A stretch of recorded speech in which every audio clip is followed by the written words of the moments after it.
अच्छा sir, live streaming start हो चुकी है। आप आईगुड गुरु के इंट्रोडक्शन से स्टार्ट कर सकते हैं। Thank you.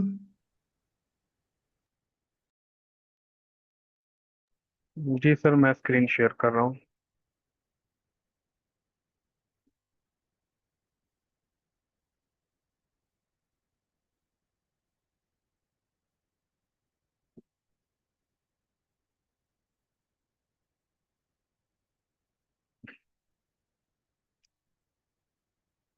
एक मिनट मुझे दे दें।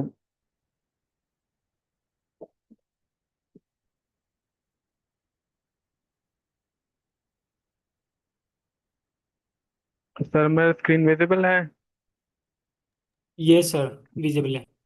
ओके सर, लेट एक मिनट मुझे दे दें।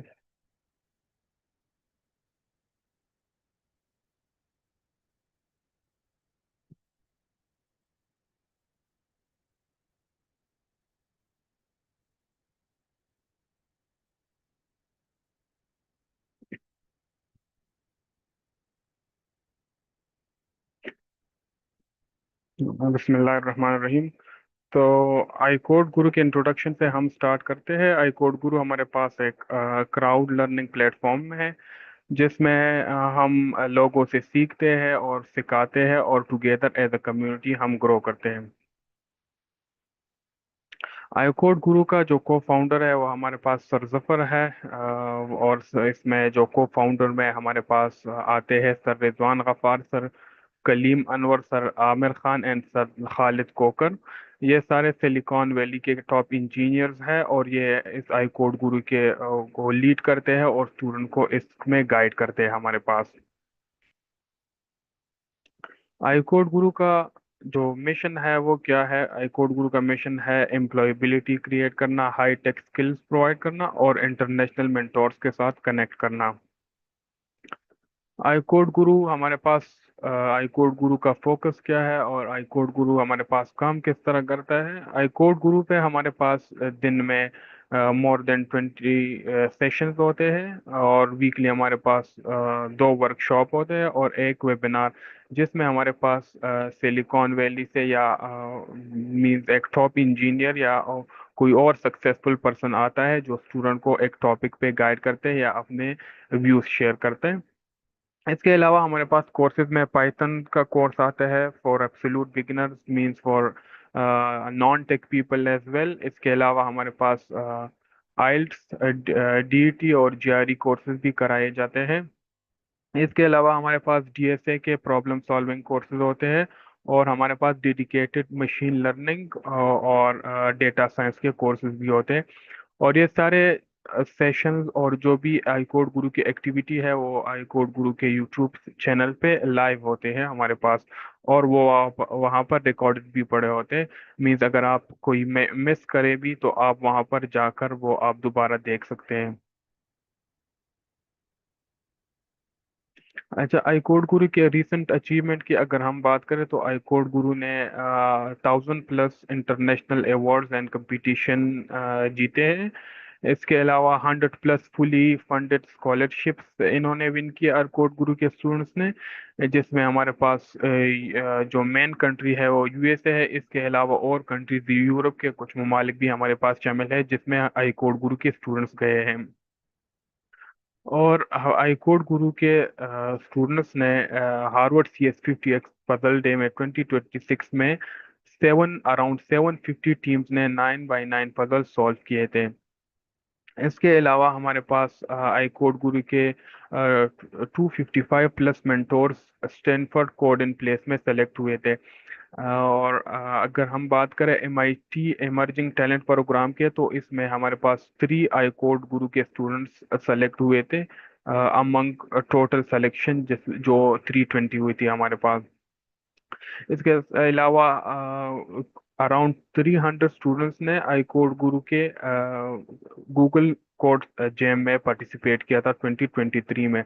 और 3 इंटर्नीज, थ्री तीन स्टूडेंट्स को आई कोड गुरु के 3 स्टूडेंट को इंटर्नशिप मिला था एतिहाद एविएशन ग्रुप में, in response to their winning of hackathon. I code guru के जो भी स्टूडेंट्स गए हैं यूएसए में फुली फंडेड स्कॉलरशिप सिक्योर किया है, उनका प्रोफाइल कुछ इस तरह है हमारे पास। उनका जो जीपीए रेंज है वो हमारे पास 3.1 से लेकर 3.8 तक है। आइल्स हमारे पास 6.5 से लेकर 7.5 तक है। और इसके अलावा पब्लिकेशन उनका बिल्कुल नहीं है, जीआरई भी नहीं है। और गैप हमारे पास जो था वो फ्रॉम 1 ईयर टू 15 ईयर्स था। और इन्होंने जो स्कॉलरशिप सिक्योर किया था वो 100% फी वेवियर इनको मिला था। और scholarship ranging from $1,100 to $3,000 per month. और जो बैंक स्टेटमेंट इन्होंने दिखाया था वो जीरो था, मींस के इनका जो सिस्टम था वो सारा फुली फंडेड था। ये कुछ रीसेंट स्टेट्स हैं हमारे पास। और ये वो यूनिवर्सिटीज है जो पाकिस्तान के जिनसे हमारे स्टूडेंट्स गए हैं। और ये वो यूनिवर्सिटीज है जिनमें वो सेलेक्ट हुए थे।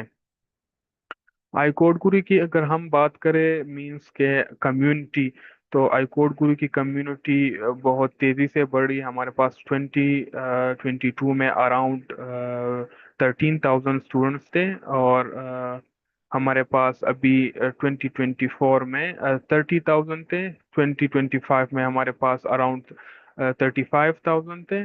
और अभी हमारे पास जो 2026 में मोर देन 125,000 है हमारे पास।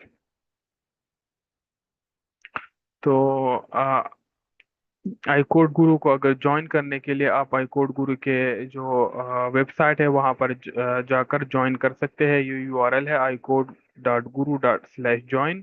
और इनके सेशन जो ओल्ड सेशन है वो हमारे पास फेसबुक पर पड़े हुए हैं। और जो हमारे पास न्यू सेशंस है वो हमारे पास यूट्यूब पर पड़े हुए हैं।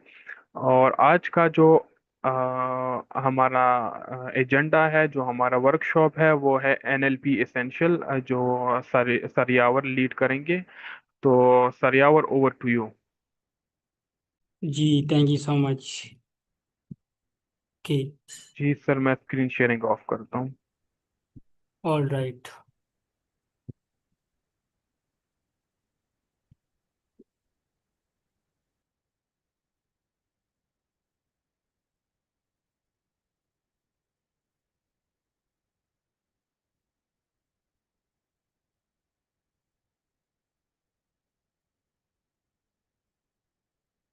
तो यहाँ पे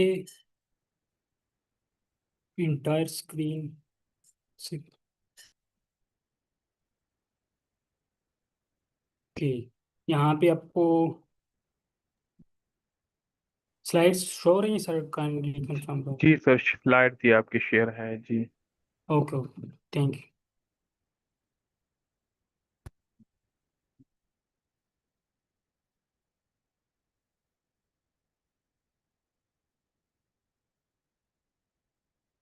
क्या इसका स्लाइड शो पता नहीं चल रहा है यहाँ पे, इसका डिसेबल हो गया ये, पता नहीं। सर सर हो कंट्रोल रही है, F5। स्क्रीन शो हो रही है।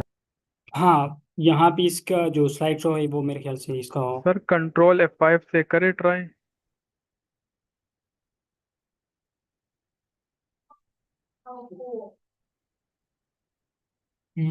अच्छा, वैसे आपको स्लाइड पूरा पे तो स्क्रीन शो वहां हो पे रहा है क्लिक यहाँ पे करिए ना, स्लाइड इसका? शो हो जाएगी। जी जी ऊपर से सर हो स्लाइड रहा शो है का सही। ऑप्शन है, उस पर क्लिक करें तो वो पूरी स्लाइड शो होगी। सर शिफ्ट F5 से ट्राई करें आप।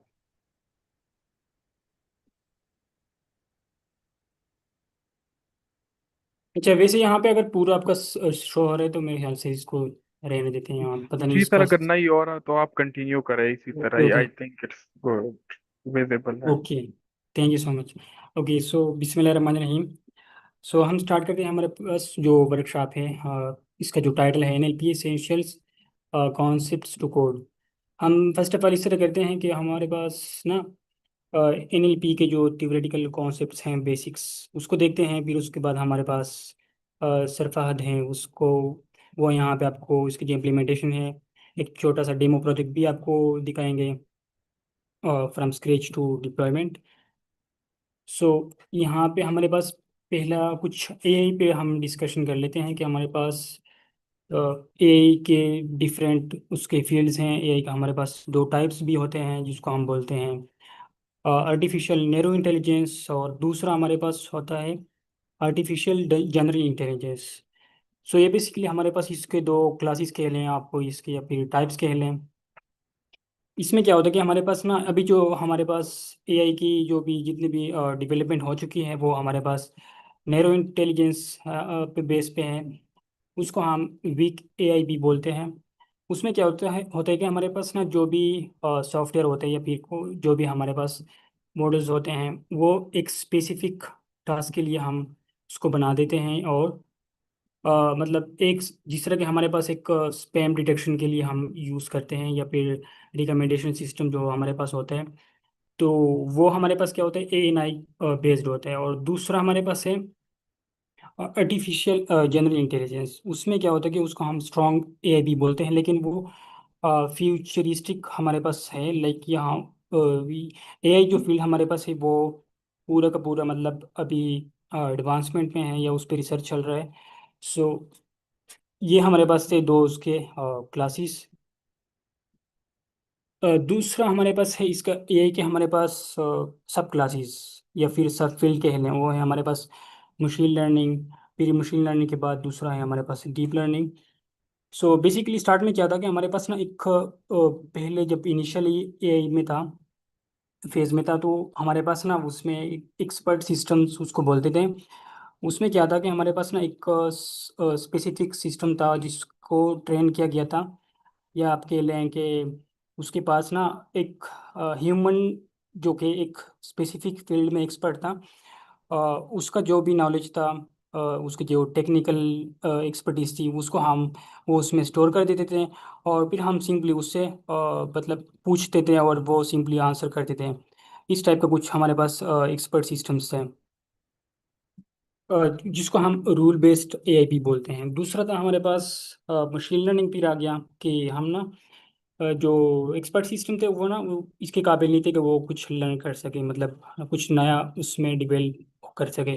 फिर उसके बाद हमारे पास दूसरा आ गया मशीन लर्निंग का। फिर वो क्या था कि हमारे पास ना जो भी मॉडल्स थे वो फिर लर्न कर सकते थे, फिर मतलब नए नए एक्सपीरियंसेस उसमें वो अडॉप्ट कर सकते थे। दूसरा था हमारे पास मशीन लर्निंग के बाद डीप लर्निंग, जो कि सिमिलरली आप कह लें कि हमारे पास जो ह्यूमन ब्रेन होते हैं, उससे हम मतलब उसको साइमुलेट करते हैं। जिस तरह के हमारे पास न्यूरॉन्स होते हैं, फिर उस न्यूरॉन्स को हम मतलब मिलियंस ऑफ न्यूरॉन्स हम उसको कनेक्ट करते हैं, उसको नेटवर्क बनाते हैं, फिर उसको हम बोलते हैं आर्टिफिशियल न्यूरल नेटवर्क।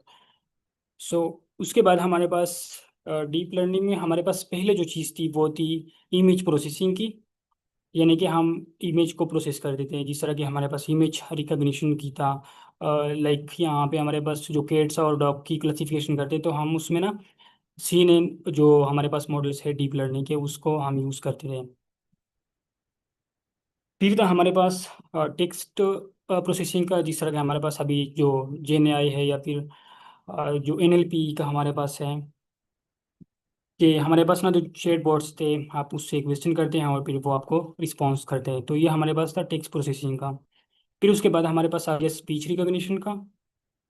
तो उसमें हमारे पास मतलब ये वाला हमने एडवांसमेंट आ गया कि हम ना उसके साथ कम्युनिकेट भी कर सकते थे, मतलब स्पीच रिकॉग्निशन या वॉइस रिकॉग्निशन आप उसको बोल दें। तो उसमें बैकएंड में क्या हो रहा था कि हमारे पास ना सबसे पहले वो जो स्पीच होते हैं उसको हम टेक्स्ट में कन्वर्ट करते हैं। फिर उसके बाद जो भी एनएलपी था, या फिर हमारे पास टेक्स्ट प्रोसेसिंग था, वो दोबारा से उसको उस पर प्रोसेस करके दोबारा से हमारे पास जब हमारे लिए आउटपुट जनरेट करने लगता था, तो हमारे पास टेक्स्ट में दोबारा से आउटपुट उसका आ जाता था। और उसके बाद फिर क्या हो रहा होता है कि हमारे पास दोबारा से फिर स्पीच में कन्वर्ट कर देते हैं। यहाँ तक अगर कोई क्वेश्चन हो तो। ओके। नो सर, आप कंटिन्यू करें, thank you. Okay. Speech okay, speech recognition के बाद हमारे पास जेनेटिक एआई हमारे पास आ गया था, जिसमें हम चीज़ों को ऑटोमेट करते थे। और मतलब एआई मल्टी एजेंट्स हमारे पास थे। फिर उसके बाद क्या था कि हमारे पास फिजिकल एआई हमारे पास आ गया, जिस तरह के हमारे पास अभी जो रोबोट्स हैं, ह्यूमनॉइड रोबोट्स, तो ये हमारे पास थे फिजिकल ए हमारे पास अभी उसका उस पर रिसर्च चल रही है। अच्छा। ओके, यहाँ पे ऑल राइट। सो हमारे पास जो एनएलपी है, हमारे पास जो मेन इस वर्कशॉप का एजेंडा है, उसको हम देखते हैं। सो जिस तरह के अभी मैंने मेंशन किया था कि हमारे पास ना एनएलपी जो था वो डीप लर्निंग में हम उसको मेंशन करते हैं या उस फील्ड में आता है हमारे पास। इसमें हमारे पास ना बैकएंड में दो चीज़ें चल रहे होते हैं। इसको एक को हम बोलते हैं नेचुरल लैंग्वेज अंडरस्टैंडिंग, और दूसरा है हमारे पास नेचुरल लैंग्वेज जनरेशन। लाइक हम जब भी लाइक अब एग्जांपल ले लें का हम चैट जीपीटी से कोई क्वेश्चन पूछते हैं, तो वो ना पहले उसको एनएलयू के थ्रू प्रोसेस करते हैं, उसको एनालाइज करते हैं, और फिर उसको अ, उसके बाद फिर नेचुरल लैंग्वेज जनरेशन का पार्ट उसमें आता है। फिर वो क्या करते हैं कि हमारे पास ना रिस्पॉन्स जनरेट जनरेट करते हैं। वो किस चीज़ के थ्रू? हमारे पास जो जनरेटिव एआई है उसके थ्रू जो रिस्पॉन्स होते हैं उसको जनरेट कर दे करके हमारे पास शो हो जाता है। सो ये था हमारे पास एनएलपी कि किस तरह से हमारे पास इसके बैकएंड में दो चीज़ें कंपोनेंट्स कह लें आप इसके। और यहाँ पे इसके डिफरेंट एप्लीकेशंस हैं हमारे पास। चैट बॉट्स है हमारे पास, और सेंटिमेंट एनालिसिस, जिस तरह के मैंने अभी यहाँ पे आपको मेंशन किया था कि हमारे पास ना जो स्पैम डिटेक्शन का था कि हमारे पास एक ईमेल है, उसमें दो क्लासेस होती हैं, एक होते स्पैम और दूसरा होते नॉन स्पैम। तो ये हमारे पास किस चीज़ की एप्लीकेशन है? एनएलपी की। ओके, यहाँ पे अगर किसी ने कुछ ऐड करना हो या फिर कोई क्वेश्चन हो तो पूछ लें।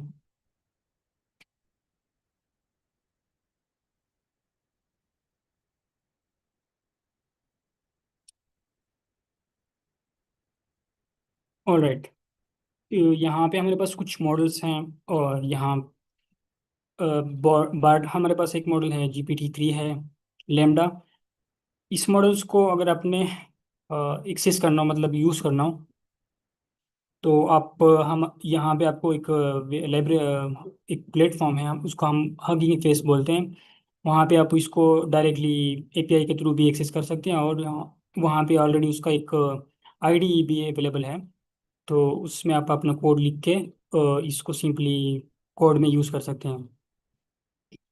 इसके अलावा हमारे पास जो मेन लाइब्रेरीज हैं एनएलपी की, वो है एनएलटीके, नेचुरल लैंग्वेज टूलकिट, और टेंसरफ्लो, और पॉइटॉर्च। ये बेसिकली डीप लर्निंग के हमारे पास लाइब्रेरीज हैं, जिसको हम एनएलपी टास्क्स के लिए यूज़ कर सकते हैं।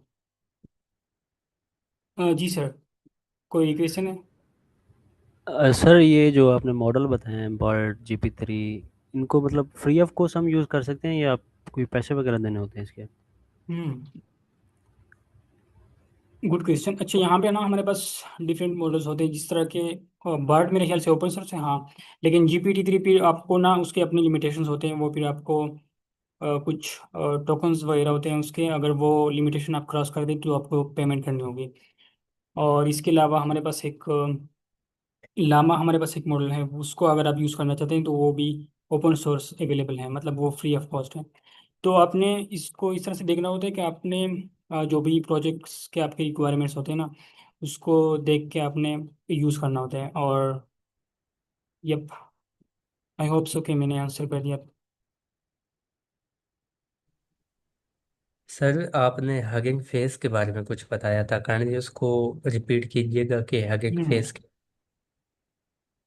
ओके। हगिंग फेस हमारे पास एक कम्युनिटी भी है, एक वेबसाइट है, एक कंपनी भी है, और वहाँ पे आप डिफरेंट मॉडल्स को यूज़ कर सकते हैं। वहाँ पे लाइब्रेरीज भी अवेलेबल हैं, वहाँ पे डेटा सेट्स भी हैं। जिस तरह के अगर आपने जो हमारे पास है केगल, उसी सिमिलरली उसी की तरह हमारे पास एक हगिंग फेस है। तो आप वहाँ पे आपको मतलब यहाँ पे जो हमारे पास ना VS कोड होते हैं ना, वो सिमिलरली आपको एक टेक्स्ट एडिटर मिल रहा होता है वहाँ पे हगिंग फेस पे। तो आप अपना कोड लिख भी सकते हैं, वहाँ पे एग्जीक्यूट कर सकते हैं।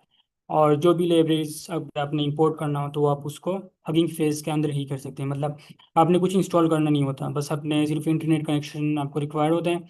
और हगिंग फेस पे सारे मेरे ख्याल से जितने भी हैं वहाँ पे सारे ओपन सोर्स होते हैं, और वहाँ पे पब्लिकेशंस भी होते हैं, और डॉक्यूमेंटेशन भी होते हैं कि हर जितने भी आपको वहाँ पे चीज टूल्स मिल रहे होते हैं ना, तो आप उसकी जो डॉक्यूमेंटेशन है वो भी रीड कर सकते हैं कि किस तरह से आपने उसको यूज़ करना है।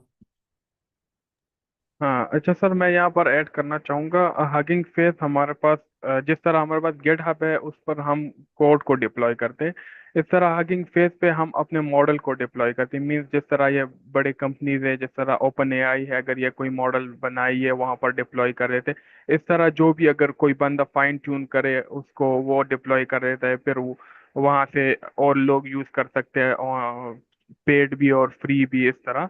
तो मीन्स मेन चीज हमारे पास है वहाँ पर डिप्लॉयड मॉडल हमारे पास होते हैं। इसके अलावा आप अपना कोड भी वहाँ पर डिप्लॉय कर सके, जिस तरह अगर आप स्ट्रीमलेट पे कोई एप्लीकेशन वगैरह बनाए या ग्रेडियो पे बनाए तो वो वहाँ पर आप डिप्लॉय कर सकती है। That was a small addition, thank you. Exactly sir, thank sir you. Sir जी एक क्वेश्चन है। जी जी पूछे। सर जैसे कैगल पर हमारे पास कंपटीशन भी अवेलेबल होते हैं और हैकाथॉन्स भी होते हैं, तो क्या हगिंग फेस पर भी ये सिनेरियो होता है? आई डोंट थिंक सो कि वहाँ पे इस तरह से कंपटीशंस होते हैं, मतलब अम, मैंने तो इसके बारे में नहीं सुना, लेकिन अगर यहाँ पे कोई किसी ने कभी उसको कोई नॉलेज है इसके बारे में तो ऐड करते हैं, दैट वुड बी ग्रेट। नहीं होते सर। यहाँ पर टोटल आप अपने प्रोफाइल बना सकते हैं सिर्फ और सिर्फ, जैसे कि स्पेस वगैरह, मॉडल्स वगैरह, डेटा सेट वगैरह आप रख सकते हैं सर, कोई कंपटीशन नहीं होता है। Okay, alright, thank you so much. किसी और ने सलाम। जी, कोई क्वेश्चन है? जी सर, बिलाल आप पूछ रहे थे कुछ, बिलाल हसन, फायर हुसैन। ओके, अच्छा, हम ना आगे मूव करते हैं। सो अभी हम देखते हैं कि हमारे पास ना एनएलपी, जो भी हम किस तरह से नेचुरल लैंग्वेज अंडरस्टैंडिंग होती है, और फिर उसके बाद नेचुरल लैंग्वेज जनरेशन होती है। तो उसके बैकएंड पे हमारे पास पूरा जो आप लाइफ साइकिल है, या उसका पाइपलाइन हम बोल कि उसके कौन कौन से स्टेप्स होते हैं, जो कि एनएलपी पूरा, हम अगर हमने एक प्रोजेक्ट एनएलपी बेस्ड हमने एक प्रोजेक्ट बना दिया, तो किस तरह से कौन कौन से स्टेप्स हमने फॉलो करने होंगे अगर हमने कोई मॉडल को ट्रेन करना हो, या फिर इस तरह से हमने कोई एक प्रोजेक्ट पे काम करना हो। तो उसके हमारे पास डिफरेंट फेजेस होते हैं। पहले हमारे पास है टेक्स्ट प्री प्रोसेसिंग। इसको हम डिटेल में देखते हैं कि हमारे पास कौन कौन से टेक्निक्स है जिसको हम यूज़ कर सकते हैं अगर हमने टेक्स्ट को प्री प्रोसेस करना हो। इसको हम ये टेक्स्ट मतलब डेटा हमारे पास होता है, उसको हम फिर क्लीन करते हैं, ओके। और दूसरा हमारे पास है टेक्स्ट रिप्रेजेंटेशन। ये हमारे पास क्या होता है कि हम ना जो भी हमारे पास डेटा सेट होते हैं, या हम जिस डेटा पे उस मॉडल को ट्रेन करना चाहते हैं, उसको हम नंबर्स में कन्वर्ट करते हैं, न्यूमेरिकल फॉर्म में। तीसरा हमारे पास है फीचर फीचर इंजीनियरिंग। इसमें हमारे पास क्या होता है कि हमारे पास जो भी डेटा सेट है उसमें डिफरेंट हमारे पास इनपुट फीचर्स होते हैं, कुछ आउटपुट फीचर्स होते हैं, उसको हमने क्लासीफाई करना होता है। मतलब क्लासेस हमने उसको क्रिएट करना होते हैं कि ये हमारे पास इनपुट फीचर आ गया और ये हमारे पास आउटपुट फीचर्स आ गए। और फीचर सिलेक्शन हमारे पास उसमें आता है फीचर इंजीनियरिंग में। उसके बाद हम क्या करते हैं कि हम मॉडलिंग करते हैं, यानी कि हम एक मॉडल को सिलेक्ट करते हैं कि हाँ, मतलब जितने भी हमारे पास रिक्वायरमेंट्स होते हैं एक प्रोजेक्ट के, उसी के हिसाब से हम एक मॉडल को सिलेक्ट करते हैं और फिर उसको ट्रेन करते हैं। और फिर लास्ट में हमारे पास क्या होता है कि हम उस मॉडल को हमने जब ट्रेन किया हुआ है तो उसको हम एवलुएट करते हैं कि क्या ये उसकी जो परफॉर्मेंस है, या उसकी जो एक्यूरेसी स्कोर है, उसको हम फाइंड करते हैं। सो हमारे पास इसके अलावा भी एक स्टेप होता है, उसको हम बोलते हैं डिप्लॉयमेंट। अगर हमने मॉडल को ट्रेन भी कर लिया और उसको प्रॉपरली हमने उसको इवलुएट भी कर लिया, सॉरी, तो हम उसको फिर डिप्लॉय भी करते हैं, जिस तरह के अभी सर ने ऐड किया था कि हम ना हगिंग फेस को यूज़ कर सकते हैं अगर हमने मॉडल को डिप्लॉय करना हो, या पूरा जो उसका जो फ्रंट एंड क्रिएट करना हो स्ट्रीमलीट के थ्रू। पाइथन में। अच्छा, सो यहाँ पे हमारे पास टेक्स्ट प्री प्रोसेसिंग में डिफरेंट स्टेप्स आते हैं, यहाँ पे टेक्निक्स के लिए। पहला है हमारे पास लोअर केसिंग, हाँ, एंड पंक्चुएशन रिमूवल। हमारे पास जो भी टेक्स्ट होते हैं ना, उसको हम पहले क्या करते हैं, उसको अपर केस में अगर होते हैं तो उसको लोअर केस में कन्वर्ट करते हैं। अगर ऑलरेडी लोअर केस में है तो उसको हम वैसे ही उसको पास कर देते हैं। और हमारे पास जितने भी पंक्चुएशन मार्क्स है, कॉमा वगैरह है, उसको हम रिमूव कर देते हैं ताकि उसका डेटा का जो साइज हो वो भी कम हो जाए और जो स्टैंडर्डाइज हमारे पास डेटा आ जाए। फिर हमारे पास दूसरा एक स्टॉप वर्ड रिमूवल। इसमें क्या होता है कि हमारे पास ना कुछ सेंटेंस यहाँ पे अगर आप देख लें, द फूड वॉज डिलीशियस, तो इसमें हमारे पास कुछ स्टॉप वर्ड्स हैं। इसको हम, ये थोड़ा सा टेक्निकल टर्म है, तो इसमें क्या होता है कि हमारे पास ना कुछ इस तरह से वर्ड्स होते हैं जिसकी ज़्यादा मतलब मीनिंगलेस होते हैं, तो उसको हम रिमूव करने करने की कोशिश करते हैं, जो कि ज़्यादा मीनिंगफुल ना हो, तो इसको हम स्टॉप वर्ड रिमूवल बोलते हैं। अभी ये पूरा जो टेक्स्ट हमारे पास होते हैं ना, डेटा सेट होते हैं, उसको हम खुद मतलब नहीं रिमूव नहीं करते हैं माइंडफुली, बल्कि हमारे पास ना डिफरेंट फंक्शंस होते हैं, जिस तरह कि अभी मैंने मेंशन किया था कि हमारे पास ना एनएलपी के लाइब्रेरीज होते हैं, तो उसको हम यूज़ करते हैं और फिर वो जितना भी हमारे पास इनपुट टेक्स्ट हम उसको देते हैं, ये उससे हमारे पास जो स्टॉप वर्ड्स होते हैं वो उसको रिमूव करते हैं। कुछ केसेस में इस तरह से भी होता है कि हमारे पास ना उसको हम रहने देते हैं, मतलब डिपेंड करते हैं कि हम किस तरह से प्रॉब्लम पे वर्क कर रहे हैं। उसके बाद है टोकनाइजेशन। टोकनाइजेशन में सिंपली क्या होता है कि हमारे पास जो भी टेक्स्ट होते हैं, लाइक सेंटेंस है हमारे पास, उसका हम छोटे छोटे वर्ड्स में कह लें आप, या फिर उसको हम चंक्स में डिवाइड कर देते हैं, तो इसको सिंपली हम टोकन्स बोलते हैं और इस प्रोसेस को हम टोकनाइजेशन बोलते हैं। इसके लिए भी हमारे पास different built in function available हैं जिसको हम यूज़ कर सकते हैं अगर हमने टोकनाइजेशन का काम करना हो। अच्छा, फोर्थ स्टेप में हमारे पास टेक्स्ट प्री प्रोसेसिंग में क्या आता है कि स्टेमिंग एंड लिमिटाइजेशन। स्टेमिंग में क्या होता है कि हमारे पास लेट सपोज एक वर्ड है प्लेइंग, अगर हमने इसको रिड्यूस करना हो उसके जो ओरिजिनल फॉर्म है या उसका जो बेस फॉर्म है, तो उसके लिए हम स्टेमिंग का यूज़ करते हैं, मतलब स्टेमराइजर। तो वो क्या करते हैं कि उसको ना बेस फॉर्म में कन्वर्ट कर देते हैं। बिल्ट इन फंक्शन होते हैं हमारे पास इसके। एक्चुअली यहाँ पे जो स्टेमिंग है और लिमिटाइजेशन, ये दोनों सेम ही सिमिलर है, लेकिन उसमें डिफरेंस है। वो ये है कि हमारे पास ना जो प्लेइंग था, वो अगर हम स्टेमिंग के थ्रू उसको करते हैं ना, तो क्या होता है कि यहाँ पे कभी कभी ये इस तरह से कर लेते हैं कि जो प्ले के बाद आई है ना, वो भी उसमें ऐड कर देता है, मतलब वो इंटेलिजेंट नहीं है आपके लिए। एज कम्पेयर टू लिमिटाइजेशन जो है, ये हमारे पास इस तरह से टेक्निक है कि वो मतलब more intelligent then the stemming. तो उसमें क्या होता है कि हमारे पास ना, हमने अगर एक वर्ड है जिस तरह कि यहाँ पे उसने मेंशन किया स्टडिंग, अगर हमने उसको लिमिटाइजेशन के थ्रू करना हो तो वो क्या करेगा कि उसको स्टडी में कन्वर्ट कर देता है। ओके, सो ये था इसमें सिंपल सा डिफरेंस। यहाँ पे अगर कोई क्वेश्चन हो तो पूछ लें सर। यहाँ पे अगर आप चैट को सर मॉनिटर कर। जी। सर ये जिस तरह से स्टडिंग के लिए है कि तो इसका तो रूट वर्ड स्टडी नहीं होता, स्टडी तो फिर ये इसको आई के साथ क्यों सेपरेट कर रहा है? एग्जैक्टली, ये जो स्टेमिंग है ना, वो इंटेलिजेंट नहीं होता। वो ये जो STUDI है ना, ये स्टेमिंग का काम है। तो हम्म। इसको यूजुअली हम यूज़ नहीं करते हैं। हमने अगर लिमिटाइजेशन को यूज़ करना हो तो वो क्या करेगा कि वो सिंपली STUDY को उसको मतलब उसको बेस फॉर्म में कन्वर्ट कर देता है। सो ये इसमें डिफरेंस था। तो सर मतलब अगर ये यूज नहीं होता, मतलब ये इंटेलिजेंट भी नहीं है, ये बेवकूफ है, तो ये एग्जिस्ट क्यों करता है? Good question. अच्छा, ये इस तरह से होता है ना कि हमारे पास ना जब भी कोई चीज़ आती है तो उसके ड्रॉबैक्स आ जाते हैं, उसकी फिर अ, मतलब स्टेमिंग पहले हमारे पास आ गया था, फिर उसके बाद उसमें उसकी जो खामियां थी उसको रिमूव करने के लिए फिर लिमिटाइजेशन का आ गया था। सो तो अभी भी स्टेमिंग यूज होती है? नहीं नहीं, अभी यूज़ ये नहीं सिर्फ होता। अभी होता? ओके।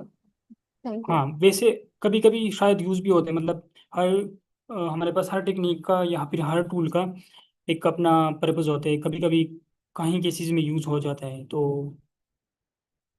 अच्छा। हाँ यहाँ पे, हाँ यहाँ पे हमारे पास लिमिटेशन में एक और भी उसने इम्प्रूवमेंट कर दी थी। वो क्या था कि लेट सपोज हमारे पास कुछ प्लूरल वर्ड्स हैं, नाउन्स हैं, जिस तरह के हमारे पास है स्टूडेंट्स। तो अगर हमने इसको बेस फॉर्म में कन्वर्ट करना हो तो उसको हमने उसके लिए हमने लिमिटाइजेशन का टेक्निक यूज़ करना होता है।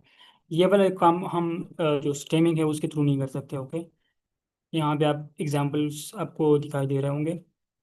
सो जिस तरह के यहाँ पे उसने क्वान्टिफाइज का कन्वर्ट कर दिया क्वान्टिफाई, तो यहाँ पे इसका जो एक्चुअल बेस फॉर्म है वो लिमिटाइजेशन ही कर दिया है। सो मतलब एडवांसमेंट आती रहती है, डिफरेंट टूल्स आते जाते हैं। और अच्छा, यहाँ पे हमारे पास है लास्ट उसका जो स्टेप है टेक्स्ट रिप्रेजेंटेशन, कि हमारे पास जो भी डेटा सेट होते हैं या इनपुट डेटा होते हैं उसको हम प्री प्रोसेसिंग के बाद ना क्या करते हैं, उसको नंबर्स में कन्वर्ट करते हैं। सो यहाँ पे कोई भी साथी अगर आप ऐड करना चाहते हैं, मतलब कि हम उसको नंबर्स में क्यों कन्वर्ट करते हैं टेक्स्ट को।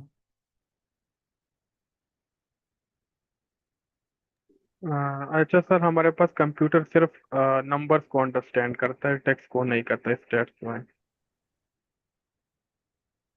Exactly, great.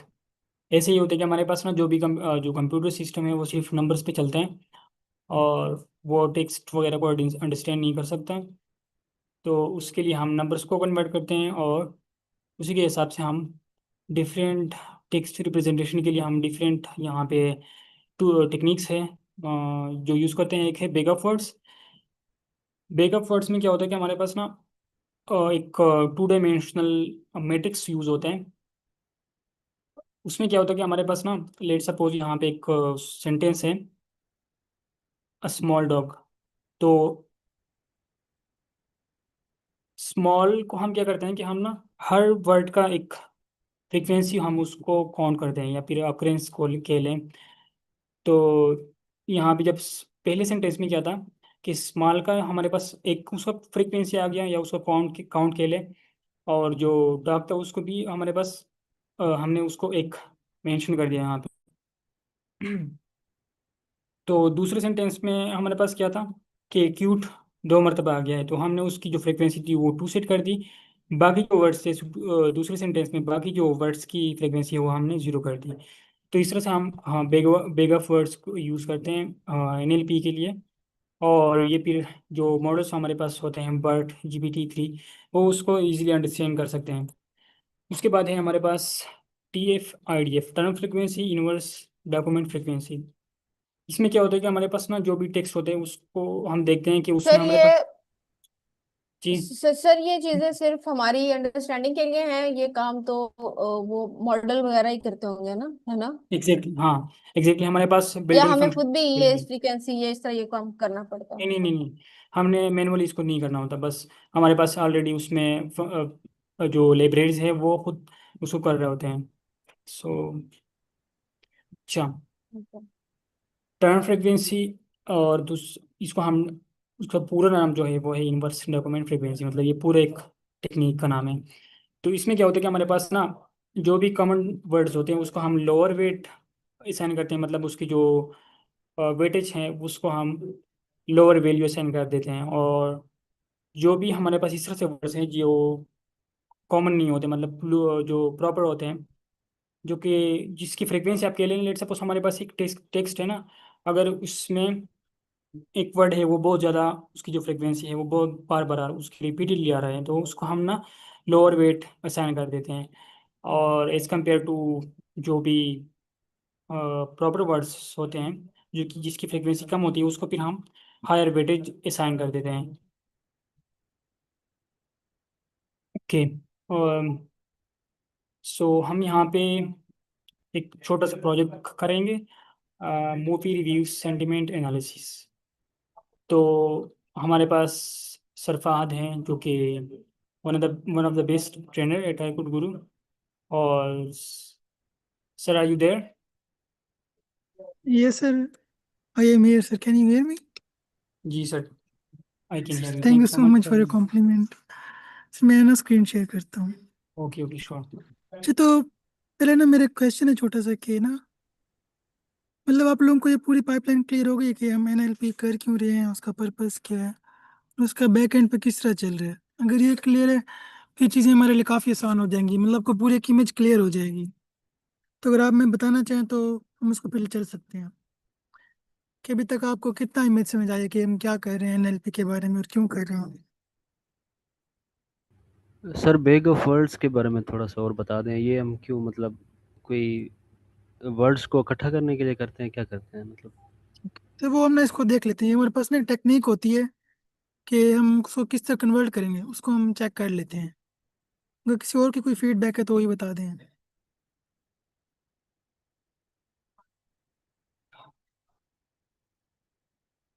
चलिए मैं ना इसका थोड़ा सा बताता हूँ कि जो हमारे पास एनएलपी था ना, वो ये था कि नेचुरल लैंग्वेज प्रोसेसिंग।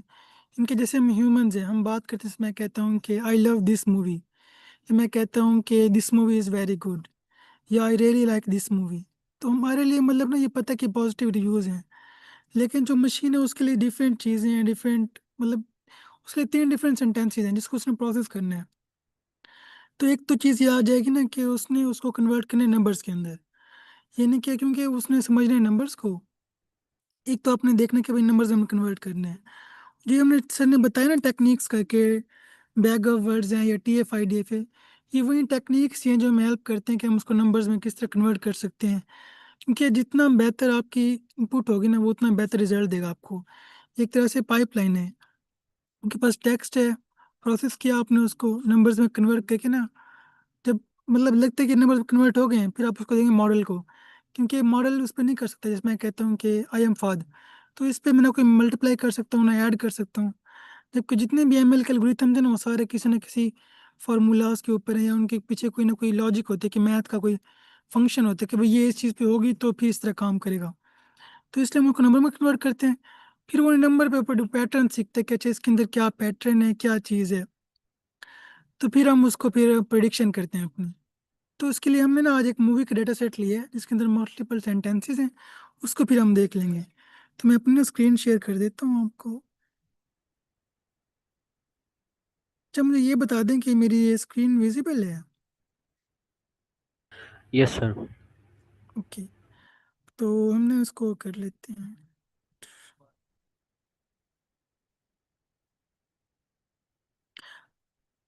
पहले मैं आपको डेटा सेट के दिखाता हूँ कि है किस तरह। हमारे पास ना ये एक CSV का है, इसके अंदर सेंटीमेंट्स हैं, उनके मुख्तलिफ लोगों के रिव्यूज़ हैं, आगे लिखा हुआ कि पॉजिटिव या नेगेटिव है।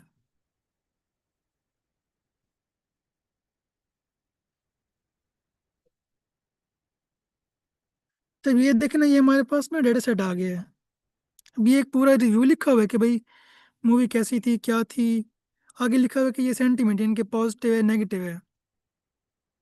ये नजर आ रहा है आपको ये डेटा सेट? Yes sir. ठीक है। अच्छा अब इसमें आप नोटिस करें ना, तो आपको ना कहीं पे ये BR लिखा दिखाई दे रहा है, यानी कि ये हमारे पास HTML का टैग होता है।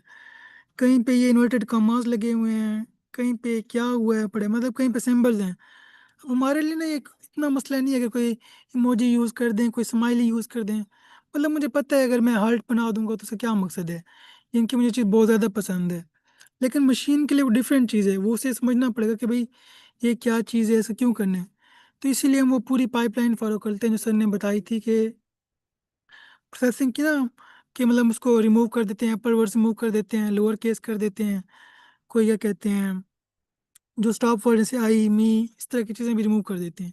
तो हमारे पास आगे डेटा सेट की ना एक ओवरलुक आ गई कि हमारे पास है किस तरह से। अब हम थोड़ा सा ना अपने प्रोजेक्ट पे चलते हैं।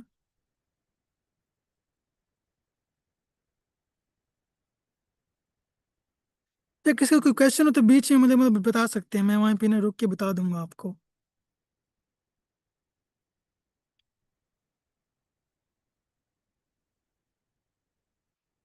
मेरे पास ना ये एक नोटबुक बनी हुई है जो मैंने ना बनाई थी, वो मैं आपको दिखा देता हूँ।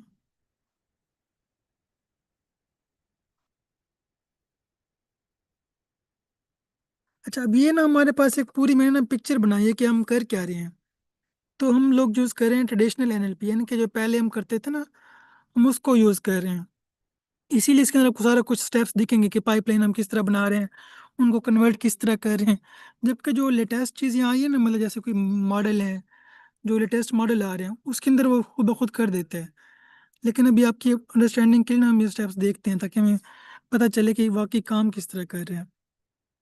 जब मेरे पास ये पिक्चर है तो मैं आपको स्टेप बाय स्टेप दिखाता हूँ कि सबसे पहले हमारे पास डेटा सेट आ गया IMDb से ना, मूवी क्रिएटर सेट। इसके अंदर मूवीज़ का रिव्यू लिखा हुआ है, आगे लिखा हुआ है कि पॉजिटिव या नेगेटिव। ठीक है, हमने वो डेटा सेट ले लिया। उसके बाद हमने उसको लोड कर दिया अपने ना लैपटॉप के अंदर या प्रोग्राम के अंदर।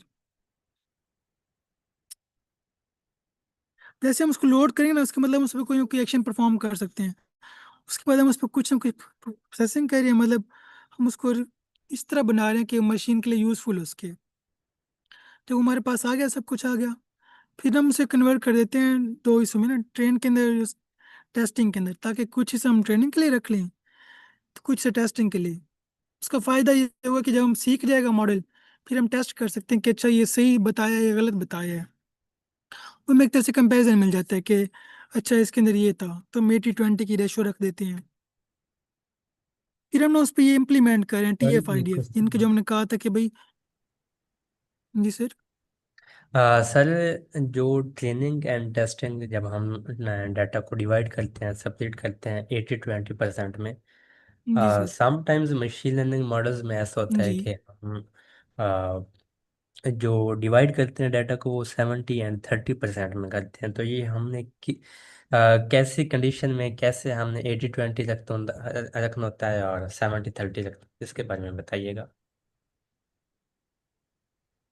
सर, इसकी ना आपकी अपनी चॉइस होती है, क्योंकि इसमें कोई फिक्स रूल नहीं है। कुछ लोग 70-30 भी रखते हैं, 60-40 भी, लेकिन मोस्टली 80-20 या 70-30 रखते हैं। अब इसमें ये होता है कि अगर आपका डाटा सेट छोटा है, इनके आपको लगता है कि काफ़ी कम है, तो आप 80-20 रख लें। अगर बहुत ज़्यादा है, 70-30 कर लें। तो वो डिपेंड करता है कि आप किस तरह उसको मैनेज कर रहे हैं। बस यूँ समझ लें, हमें कुछ हिस्सा दिखाते हैं मशीन को, कुछ हिस्सा अपने पास छुपा देते हैं। अब वो आपके ऊपर है, आप कितना हिस्सा छुपाते हैं, कितना हिस्सा दिखाते हैं उसको। तो इसमें मतलब कोई वो फिक्स कोई भी नहीं है, आपके अपने ठीक ऊपर है। होता है, आपके सर एक्सपीरियंस के हमें ऊपर कैसे होता पता है। चलेगा कि ये डाटा सेट छोटा है या बड़ा है, उसकी क्या मिनिमम मैक्सिमम रेंज हो सकती है। सर अब जैसे कि जैसे हमने ये देखा है ना कि मैं ये वाला मूवी रिव्यू वाला, इसमें 50,000 रिव्यूज़ हैं। अब इस तरह कुछ होते हैं उसमें ज़्यादा हो सकते हैं।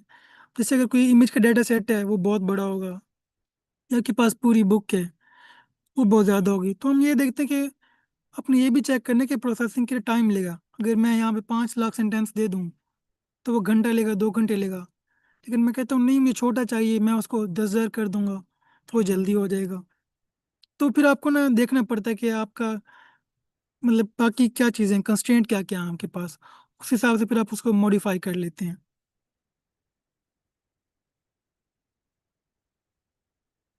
अब क्लियर है सर आपको? Okay sir, thank you so much.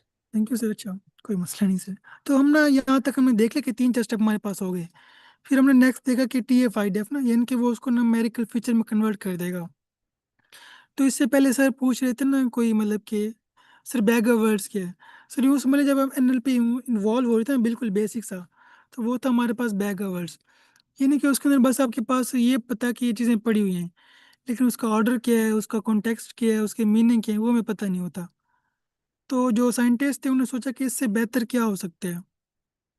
तो फिर यहाँ पे आता है ये TF-IDF ना, कि भाई हम उसकी फ्रीक्वेंसी देखते हैं कि वो चीज़ कितनी दफ़ा आई है, कितनी इंपॉर्टेंस रख रही है उसके अंदर। तो ये समझ लें कि उससे एक नेक्स्ट स्टेप था हमारे पास बैगर वर्ड्स के बाद। हम इसके अंदर उसी को इम्प्लीमेंट कर रहे होंगे। नेक्स्ट हमारे पास ना एक मॉडल है लॉजिस्टिक रिग्रेशन, जो कि ये बताता है कि ये चीज़, मतलब जब आपके पास दो डिसीजन लेने हो ना, कि आया यस है, नो है, 1-0, पॉजिटिव नेगेटिव, उसमें ना हम लॉजिस्टिक रिग्रेशन यूज़ कर रहे होते हैं। आपको ये लाइन भी दिख रही होगी, वो एक तरह से डिवाइड करते हैं कि भाई ये क्या चीज़ है, ये क्या चीज़ है। फिर हमारे पास है प्रिडिक्शन, इनके अब हम चेक करते हैं कि हमने चीज़ बना तो ली, अब वो किस तरह रिजल्ट दे रही है, उसके क्या चीज़ें हैं, हम उसे प्रिडिक्ट करके कुछ देखते हैं। फिर नेक्स्ट हमारे पास आता है कि एवरेज परफॉर्मेंस, यानी कि हम देखते हैं कि उसकी एक्यूरेसी कितनी है, प्रिसीजन कितना है, बाकी ओवरऑल क्या रिजल्ट्स हैं। तो ये हमारे पास एक पाइपलाइन आ गई पूरी ना, कि 7 to 8 स्टेप्स की, जिसको हम देख रहे हैं। तो अगर यहाँ तक क्लियर है तो फिर हम आगे चलते हैं। सर एक मिनट वो स्लाइड्स ओपन कीजिएगा। कौन सी सर? यही सर। सर पॉइंट जी नंबर 5 पे आइएगा। जी सर ये जो TF-IDF फैक्टराइजेशन है, सर ये प्री सही। प्रोसेसिंग में आएगा कि हम टेक्स्ट डाटा को न्यूमेरिकल फीचर्स में कन्वर्ट कर रहे हैं, तो ये हम प्री प्रोसेसिंग में ले जाएंगे, उसके बाद डाटा को डिवाइड नहीं करेंगे। सर वो जो प्री प्रोसेसिंग हो रही है ना, मतलब वो हो रही होगी सिर्फ ना सेंटेंसेस के अंदर। अभी तक वो अल्फ़ाबेट्स ही होंगे, लेकिन यहाँ पे आके ना वो नंबर्स में कन्वर्ट हो जाएंगे, इसलिए हमने उसको अलग से कर दिया है। ठीक है सर। ठीक हो गया। तो चलो सबसे पहले हमारे पास ना कुछ लाइब्रेरीज हैं जो इसको हम इंपोर्ट कर लेते हैं। तो आपका मतलब पूरा एक वर्क फ्लो क्लियर हो गया होगा। अब हमने क्या करना है, कुछ लाइब्रेरीज इंपोर्ट करनी है। वो डिफरेंट हैं। जैसे मैं कहता हूँ कि अगर मैंने डेटा सेट पे काम करना है, तो उसके लिए पांडास और नामपाई हमारे पास ना दो लाइब्रेरीज यूज होती हैं। इसके अलावा अगर हमने विजुअलाइजेशन करनी है कि मैं कहता हूँ कि ग्राफ भी बने, मैं मतलब एक्यूरेसी का क्या चीज़ है उससे मैं चाहता हूँ ग्राफ बने, तो उसके लिए मैटप्लॉटलिब और सी बोर्ड है। ये मतलब डिफरेंट लाइब्रेरीज हैं। इसी तरह एनएलपी के अंदर हमारे पास एक एनएलटी का पैक वो होता है, पैकेज है, वो हम यूज़ करते हैं। उसके अंदर ये चीज़ें ना आ गए हैं, जैसे स्टॉप वर्ड्स है, लिमिटाइजर है, वर्ड टोकनाइज है। जो सर ने आपको स्टेप बताए थे ना प्रोसेसिंग के, वो उसमें हमारे पास काम आएंगे। इस तरह फिर हमारे पास मशीन लर्निंग के लिए हमारे पास है ना कि SQL लाइब्रेरी यूज होती है। इसके अंदर आप चीज़ें पड़ी होती हैं आपके पास। अब मतलब मॉडल सेलेक्ट करना हो कोई, आपने कोई उसके अंदर मतलब कंपैरिजन वो करना है, रिजल्ट को चेक करना है, तो आप उसको यूज़ कर सकते हैं SQL को। तो हमने यहाँ पे वो यूज़ कर ली है। तो ये आपने पहले सब कर लिया लाइब्रेरीज का। अभी मैं इसको भी डाउनलोड कर लेता हूँ NLT के पैकेज को। सर अभी यहाँ पे डिफरेंट लाइब्रेरीज जो है ना वो इंपोर्ट हुई हुई है। जी तो मैम। एक पर्सन जो कि एक्सपर्ट नहीं है, अभी वो स्टार्ट कर रहा है, उसके कोई हम्म। प्रोजेक्ट बनाना है उसने, तो उसको कैसे पता चलेगा कि उसने कौन सी लाइब्रेरीज यूज होंगी उसके प्रोजेक्ट में? मैम जैसे आपको डिपेंड करता है कि टास्क है। फॉर एग्जाम्पल हमने ऊपर देखा ना कि हमारे पास ये चीज़ें हैं, मतलब डाटा सेट में लोड कर दिया। अब डेटा सेट तो आ गया, उसके लिए कोई ना कोई आपको ना कोई पैकेज चाहिए होगा जिस पे आप काम करेंगे। फॉर एग्जाम्पल मैंने कुछ चीज़ रिमूव करनी है, कुछ ऐड करने हैं, कुछ मॉडिफाई करने हैं, तो उसके लिए हमारे पास ना एक pandas और numpy दो एक स्टैंडर्ड बन जाती है कि हम इनको हम्म यूज़ करेंगे। हम्म तो इसी तरह हर उसकी ना मतलब एक लाइब्रेरी तो स्टैंडर्ड जिसे मानते हैं, जैसे हम्म मैटप्लॉटलिब है। अब हम्म मोस्टली तकरीबन 90% केसेस में वो यूज़ करते हैं लोग। तो इस तरह आपको देखना पड़ेगा कि भाई कौन सी है। वैसे तो बहुत सारी हैं, लेकिन एक आप एक आध पिक कर लेंगे, अच्छा इसमें मैं यूज़ कर लूंगा। आई एम आस्किंग कि if a person is beginner, ठीक है, तो उसको तो बिल्कुल पता ही नहीं होगा ना कि कौन सी लाइब्रेरी इवन एग्जिस्ट भी करती है किसी काम के लिए ना। अभी जो लोग तो सही है। रेगुलर काम कर रहे हैं उनको आइडिया है कि ये वाली लाइब्रेरी यूज हो रही है, इस लाइब्रेरी का हम इस प्रोजेक्ट में यूज कर सकते हैं, या सेकंड प्रोजेक्ट है तो उसमें बिल्कुल दूसरी लाइब्रेरी यूज होगी। तो एक जो जो बिगिनर है अभी, तो उसको तो पता ही सही नहीं है है। लाइब्रेरीज का। उसके बारे में आप क्या कहेंगे, क्या आप सजेस्ट करेंगे? नहीं नहीं, बिल्कुल ऐसे ही कोई मुझे कहे कि नेटवर्किंग पे तुमने काम करना है, जबकि मैं को मेरा हम्म आइडिया नहीं है, सबसे पहले जाके हम्म देखूंगा कि भाई स्टेप्स क्या है। मुझे पता चलिए इसके ना हम्म 5 हम्म स्टेप हैं। अब मैं हम्म देखूंगा इस स्टेप के लिए मुझे क्या चाहिए। अब जैसे ना यहाँ पे हम्म 9 स्टेप लिखा हुआ है, परफॉर्मेंस हम्म मैट्रिक्स। एक्यूरेसी मुझे निकालनी है, मुझे पता हो कि कितना मेरे रिजल्ट ठीक हैं। तो मैं ये हम्म देखूंगा निकलती कैसे है, तो मुझे सर्च करके ना पता चल जाएगा कि भाई इसके लिए मुख्तलिफ लाइब्रेरीज हैं। ये हमारे पास SQL की लाइब्रेरी के अंदर ना ये फंक्शन है जो कि हम्म आपको निकाल देगा, तो मैं उसको यूज़ कर लूँगा। तो आपको सर्च करना पड़ेगा उसके लिए, फिर ही आपको पता चलेगा कि इसके लिए क्या चीज़ सही रहेगी, कौन सी लाइब्रेरी सही रहेगी। Okay, thank you sir so much. अस्सलाम वालेकुम। वेलकम सर सलाम। मैंने ना एक ये मल्टीपल पीडीएफ हाइलाइटेड सर्च एक वो प्रोजेक्ट बनाया था कि यूजर मल्टीपल जी पीडीएफ को अपलोड करता है और वो एक क्लॉज स्पेसिफिक लिखता है और वो क्लॉज आगे अगर मल्टीपल पीडीएफ में है ना तो स्क्रीन पे सही शो है। हो जाती है। ये प्रोजेक्ट मैंने सर गूगल को लैब पे किया था, तो वो 2 हफ्ते ठीक पहले है। की बात है, क्योंकि गूगल को लैब पे तो सेशन एंड हो जाता है ना वीक के बाद। जी तो वो बिल्कुल। सर अब मैंने ये वीएस पे करना है, आपने शायद ये गूगल को लैब वाली फाइल वीएस में खोली हुई है, तो वो मैं मेरा प्रोजेक्ट वहां पे वो कंप्लीट चल रहा था एक वीक पहले सही है। गूगल जी को टैब में। तो अब मैं ये वीएस में उसे कैसे करूं? वो ना गूगल कोलैब की फाइल डाउनलोड करके ना बस ओपन कर लें यहाँ पे। यहाँ पे ओपन कर लूँ VS के अंदर वो, जी मतलब वहां पे ना तो वो ऑप्शन होगा चल डाउनलोड जाएगी। करने का ना नोटबुक का। जी वो मैंने फाइल डाउनलोड की हुई है, वो VS के ठीक है फोल्डर के अंदर वो सारा कुछ, वो मॉडल भी ट्रेन है, हगिंग फेस के जो सारा बिल्कुल कुछ वो उधर, ये जो आपने टोकनाइजेशन और वो वेक्टर डेटाबेस और वो एम्बेडिंग सारा कुछ बताया ना मेरे प्रोजेक्ट में। सर सही है। एक और जी मैंने प्रोजेक्ट बनाया कि वो किसी कंपनी का है, OGP और इनवॉइसेस को ना कंपेयर करना है। उसकी मैंने फ्रंट सही एंड बैक एंड डेटाबेस सारा कुछ कर लिया है, पर जो AI के मॉडल है ना, अब उस पे मुझे AI पे वर्किंग करनी नहीं आ रही। मैं OGP और इनवॉइस को स्क्रीन पे तो ले आती हूँ, पर वो जो सही है। मिसमैच क्वांटिटी है ना, उन्हें हाईलाइट करना है। वो हाईलाइट करने के लिए मुझे इतना टाइम लग रहा है, बाकी मेरा प्रोजेक्ट सारा कंप्लीट है। तो आप मुझे बिल्कुल बता दें कि मैं उसमें क्या यूज करूँ, गूगल कोलैब को कैसे VS पे लाऊं, क्योंकि वो तो गूगल कोलैब पे तो वो चल जाता है सारा कुछ, VS पे करते हुए सही है। VS पे सिर्फ वो स्पेसिफिक फाइल डाउनलोड कर लो AI वेरिफिकेशन वाले, कि पूरा प्रोजेक्ट तो इधर VS पे बना पर है वो। अच्छा मतलब मैम जो जो चल रही है ना आपकी फाइल गूगल कोलैब की, हाँ उसके जी। ना मतलब डाउनलोड करेंगे ना दो ऑप्शन पूछते हैं कि भाई सिंपल पाइथन करने हैं या नोटबुक फाइल करनी है, तो आप नोटबुक ना जी डाउनलोड जी कर लें। जी जब आपके पास आ जाएगी ना यहाँ पे ना देख लें कि बाय डिफ़ॉल्ट आपके पास ओपन होता ही नहीं होता, अगर ना हो ना फिर एक्सटेंशन डाउनलोड जी कर लें। ये ना गिटहब के अंदर एक्सटेंशन होती है हमारे पास ना हर तरह की। जैसे यहाँ पे मैंने क्यू एक्सटेंशन ना इसी के लिए क्या कहते हैं नोटबुक्स बनाने के लिए, तो आपको वो डाउनलोड करनी पड़ी। जैसे ये जुपिटर की है ना, जुपिटर सेल है, ये आपको अलाउ करता है कि आप नोटबुक पे काम कर सकें। तो वो आप डाउनलोड करके करेंगे तो आपको एज इट इज़ काम करेगा वो, जैसे वहाँ पे चल रहा होगा। Thank you sir. कोई मसला, थैंक यू मैम। तो ये हमने मतलब देख लिया था लाइब्रेरीज को ना, अपने डाउनलोड भी कर लिया, इंस्टॉल भी कर लिया। अब मेरे पास ना डाटा सेट के बारे में आ गया कि भाई है क्या। तो हमने डाटा सेट देख लिया था कि भाई सेंटिमेंट रिव्यूज़ हैं इनके, 50,000 मूवीज़ के रिव्यू हैं उसमें, मतलब कुछ पॉजिटिव हैं कुछ नेगेटिव हैं। सबसे पहले मैं ये फंक्शन यूज़ कर रहा हूँ ना, क्या कहते हैं, डाटा सेट लोड करने के लिए, रीड CSV।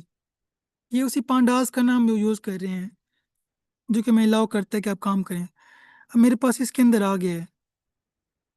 अब ये हेड का फंक्शन दिखा गया भाई पहले 5 रोज ना किस तरह की आ रही है। अब ये बता रहा है कि भाई ये रिव्यू था, ये पॉजिटिव है।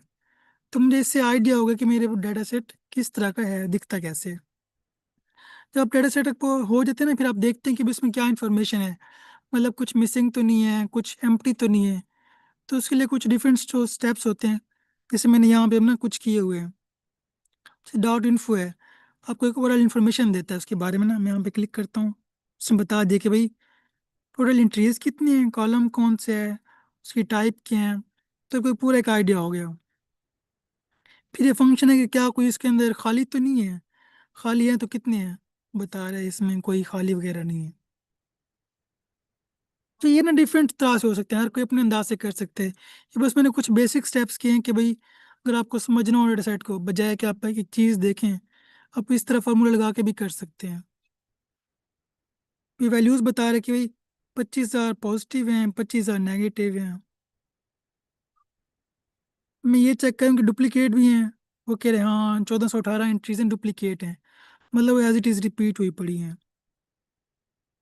रिव्यू की लेंथ आ गया आपके पास, डिस्क्राइब। ये ना फंक्शन बता रहे हैं कि जो हमने लेंथ है ना टेक्स्ट की, वो किस तरह से आ रही है, मतलब कितने करेक्टर्स हैं, मैक्सिमम कितने साइज का है, मिनिमम कितने साइज के। एक तरह से ना आपको आइडिया दे दिया। अब हम ये कर देते हैं, इसको ना ग्राफ फॉर्म दिखा देते हैं कि भाई ये किस तरह डिस्ट्रीब्यूट है। जैसे ना हमने यहाँ पे मैटप्लॉटलिब यूज़ की है। ये देखें, मतलब बता रहे कि भाई 25,000 ना दोनों के हैं, 25,000 इसके, 25,000 इसके, तो एक तरह से 50,000 हो गए। हाँ अब यहाँ पे ना हमारे पास आ रहा है प्रोसेसिंग का, जो जैसे हम कह रहे थे ना कि हम ये मतलब जो ट्रेडिशनल था वो हम देख रहे हैं। अभी इसमें जैसे हमारे पास बेसिक रिव्यू है ना, पहले हमने लोअर केस किया, ये नहीं कि कोई बड़ा है कोई छोटा है, सबको मतलब एक ही उसमें कर दिया हमने ताकि सारे लेटर छोटे होंगे। फिर HTML टैग्स है, जैसे मैंने कहा था कि ये BR दिखाई दे रहा है आपको, B दिखाई दे रहा है, तो हमने उनको भी रिमूव कर दिया। कोई लिंक है उसको भी हटा दिया, पंक्चुएशन है वो हटा दिया, टोकनाइजेशन करना, स्टॉप वर्ड है, लिमिटाइजेशन। ये नहीं कि हम ये कह रहे हैं कि बिल्कुल हमारे पास एक क्लियर टेक्स्ट आ जाए ताकि प्रोसेसिंग कम हो, जो हम जब एक्यूरेसी करें, जब मॉडल ट्रेन करें उसके पास अच्छा जाए। क्योंकि अगर इस तरह की चीज़ें जाएंगी ना तो रिजल्ट तो दे देगा लेकिन एक्यूरेसी कम होगी, वो पैटर्न सही समझ नहीं पाएगा। तो ये पूरे कुछ स्टेप्स आ गए। अभी ना मैंने इन स्टेप्स को ना वन बाई वन परफॉर्म करते हैं, तब आपको एक आइडिया हो जाएगा कि किस तरह दिखाई दे रहा है। अब इसके अंदर मैंने ना ये किया कि पूरी ना पाइपलाइन, जैसे ये स्टेप्स है ना, पहले वो कन्वर्ट कर रहे हैं HTML टैग, मतलब सबको ना वन बाई वन कर रहे हैं, एक ही फंक्शन बना के उसे दे रहे हैं, तो सबको फिर कन्वर्ट कर देगा। जैसे यहाँ पे ना डॉट लोअर का फंक्शन है, ये आपको सबको छोटे कर देगा, मतलब कि जैसे स्मॉल लेटर्स के अंदर। अगर कोई टैग्स वगैरह है उसको अपने रिमूव कर दिया, यूआरएल आ गए, पंक्चुएशन, मतलब हम देखते हैं कि एंड रिजल्ट क्या निकलता है इसका। अभी सपोज मेरे पास ना सैंपल रिव्यू था, मतलब इस तरह का नाम, इस तरह मैं मशीन को दूं उसके लिए मुश्किल हो जाएगी कि भाई ये क्या चीज़ है, विजिट भी है, एक्सक्लेमेशन मार्क भी है, क्या चीज़ है। तो अगर मैं इसको प्रोसेस करूंगा ना तो मेरे पास इस तरह की आउटपुट आएगी। मिनट, हमने ऊपर वाले सेल रन नहीं किए, मैं उसको कर लेता हूँ।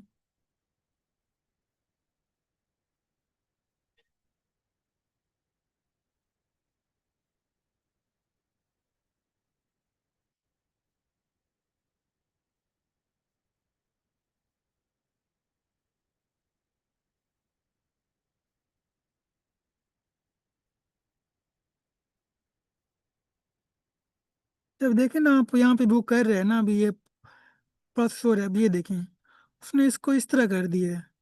अब खुद बताएं कि मशीन के पास ये सेंटेंस जाना चाहिए या फिर ये वाला पूरा जाना चाहिए, किस पे वो बेहतर रिजल्ट दे सकते हैं। तो इस तरह में अंदाजा हो जाता है कि अच्छा हाँ, अब हमारा जो है ना ये रेडी हो चुका है, मतलब प्रोसेस करने के लिए। इस पाइपलाइन को हम यूज़ करके ना हम पूरा डेटा सेट दे के क्लीन कर सकते हैं। मैं इसको अप्लाई कर देता हूँ, उसके बाद ही रिजल्ट वेरीफाई करेगा। ये थोड़ा टाइम इसलिए ले रहा है क्योंकि 50,000 हमारे पास है ना, अगर हम छोटा करते तो जल्दी हो जाता। बस ये एक आध मिनट ही लेगा या फिर उससे कम। तो अगर तब तक किसी को क्वेश्चन है तो पूछ सकते हैं। हाँ सर, एक क्वेश्चन है। जी सर। सर आपने जो डाटा सेट लिया है इसमें हमारे पास दो कॉलम्स थे, एक रिव्यू वाला था और एक में हमारे पास टेक्स्ट था। जी sir real life data set जितने भी हमारे पास सेंटीमेंट एनालिसिस के लिए होते हैं, तो क्या उसमें दो ही कॉलम्स होते हैं या फिर मोर देन टू कॉलम्स होते हैं? नहीं सर, ये तो मतलब एक ना सिंपल जिसे कह लें वो था डाटा सेट। डिफरेंट तरह के होते हैं, वो भी डिपेंड करता है कि आपकी ना मतलब एप्लीकेशन पे किस पे काम करें। अब ये एग्जांपल है सेंटीमेंट क्लास, मतलब उसके ना कि भाई जैसे हम कहते हैं स्पैम है या नहीं है, मतलब बाइनरी क्लासिफिकेशन है। आपके पास मल्टीपल भी हो सकती है, जैसे क्या कहते हैं, कुछ आप यूज़ कर सकते हैं कि भाई ट्रांसलेशन के लिए यूज़ कर सकते हैं, क्योंकि उसकी डिफरेंट ना एप्लीकेशन आ जाती हैं। ये हम कह रहे हैं क्लासिफिकेशन के ऊपर कि भाई ये किस के अंदर फॉल कर रहा है। जी ठीक है सर। सर जब हम एट द एंड हमारे पास रिजल्ट्स आ जाते हैं पॉजिटिव या जी सर। नेगेटिव, तो फिर हम आगे ये कैसे रिप्रेजेंट करते हैं? आगे इसका फायदा किसको होता है रियल लाइफ सिनेरियो में? सर अब जैसे हमारे पास ना फॉर एग्जांपल आप कोई बिजनेस ओनर हैं, आपके पास 50,000 समझ डेली कमेंट्स आ रहे हैं, तो आपको नहीं पता कि भाई इसमें कितने पॉजिटिव हैं कितने नेगेटिव हैं, या अगर नेगेटिव हैं तो कौन से हैं, क्योंकि फिर आपने उसको हैंडल करना है ना। तो ये उनके लिए काम आ सकता है, जो लोग जिनका बिजनेस है या जो स्टेक होल्डर्स हैं, या अगर आपके फ्रीलांसर हैं उसके लिए यूज़ कर सकते हैं। सर जैसा कि हम फेसबुक पर पोस्ट करते हैं या लिंक्डइन पोस्ट जी करते सर। हैं, तो उसके नीचे भी कमेंट्स आ रहे होते हैं। बिल्कुल। तो क्या हम उन कमेंट्स पे भी सेंटिमेंट एनालिसिस कर सकते हैं अपनी पोस्ट के? जी सर, कर सकते हैं वो भी हम। सर ये ना हमारे पास आ गया है, हमारे पास ना प्रोसेस हो गया है। जैसे ये हमारे पास पहले थे इस तरह के आपके पास दिखाई दे रहे थे ना, अब ये हमारे पास क्लियर होके आ गए हैं। तो हमने उसको एक प्रॉपरली प्रोसेस कर लिया है चीज़ों को, ये आप देखें ना, तो ये क्लीन होके ना बिल्कुल आ गए हैं। अब हम ना इसके ऊपर वो करते हैं, TF-IDF अप्लाई करते हैं। ये हमने कहा था उसको ना न्यूमेरिकल फॉर्म के अंदर कन्वर्ट कर देगा। जैसे हमारे पास ना बैकवर्ड, उसमें कोई कॉन्टेक्स्ट नहीं था, कुछ नहीं था, ये थोड़ा बेहतर स्टेप था। इसमें आपको ना इंपॉर्टेंस पता चल रहा है कि भाई कौन सा वर्ड इंपॉर्टेंट है, तो हम कितनी दफ़ा आए हैं, तो वो करें। पहले हम इसको ना स्प्लिट कर देते हैं, उसके बाद ना हम इसके ऊपर वो अप्लाई कर देते हैं अपना TF-IDF। अभी ना ये टाइम ले रहा है कुछ सेकंड ना, ये लेगा। इस जैसे ही हमारे पास ये कन्वर्ट हो जाएगा ना, इसके बाद फिर अपना मॉडल लगा सकते हैं। अब ये हमारे पास ना कन्वर्ट होके आ गया है। अब जो हमारा मॉडल है वो लॉजिस्टिक रिग्रेशन, इनकी एक तरह से ना क्लासिफाई करते हैं चीज़ों को। बाइनरी क्लासिफिकेशन कह लें कि भाई ये किस फॉर्म के अंदर आ रहा है, मतलब पॉजिटिव है, नेगेटिव है, 0 1, स्मोकर, नॉन स्मोकर, उस हिसाब से काम आ रहा है। अब इसमें देखें ना, ये हमने जैसे एक लाइन लिखी है एसके लर्न मॉडल की ना, मतलब लाइब्रेरी की, कि भाई उसमें से ना मुझे ये लॉजिस्टिक रिग्रेशन दो। और जैसे वो आया ना लॉजिस्टिक रिग्रेशन, उसको मैंने ना ये बता दिया कि भाई मेरे पास ये ट्रेनिंग डेटा है, ये टेस्ट डेटा है, इसके ऊपर तुमने मुझे मॉडल ट्रेन करके देना है। मैं इसको रन करूंगा तो ये पूरा मॉडल ना ट्रेन हो रहा है, इनके उसके पास वो सारा कुछ जा रहा है ट्रेनिंग के दौरान, वो मतलब कमेंट्स भी जा रहे हैं, वो भी जा रहे हैं। अब ये ओके ना हमारे पास आ गया है, ट्रेन होके आ गया है। अब मैं इसको प्रिडिक्ट करके देखता हूँ कि भाई क्या ये प्रिडिक्शन भी करता है। अब मेरे पास आ गया। अब मैं वो लेट कर रहा हूँ, ये हमारे पास स्टेप था कि भाई हमने मॉडल तो ट्रेन कर लिया, अब ये चेक करें कितना एक्यूरेसी है, क्या चीज़ें हैं। तो उसके लिए हमारे पास ये एसक्यूएल के अंदर ना फंक्शन था मैट्रिक्स का, हमने वहां से कहा कि मुझे एक्यूरेसी स्कोर बताओ। तो ये उसने बता रहा है 0.8933, इनके 89% वो ठीक बताएगा हमें। ये कुछ उसकी मजीद तो डिटेल है कि भाई ये चीज़ें किस तरह काम कर रही हैं। ये हमारे पास कन्फ्यूजन मैट्रिक्स होता है, अगर आप क्लासिफिकेशन में काम करते हैं ना तो वहाँ पे आपको ये नंबर हेल्प करते हैं। हम इसको ग्राफिकली देख लेते हैं इन चीज़ को।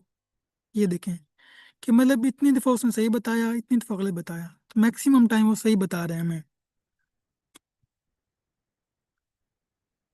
अच्छा, अब तो वो उसने खुद ही टेस्ट कर लिया ना। मैं अपने से ना एक समझे सेंटेंस दिया ये वाला कि this movie was absolute fantastic, I loved every moment.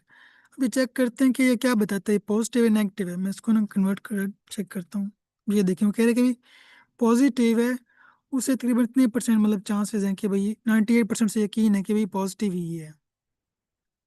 अगर मैं यहाँ पे चेंज करता हूँ कि नहीं, मैं कहता हूँ कि आई हेट दिस मूवी,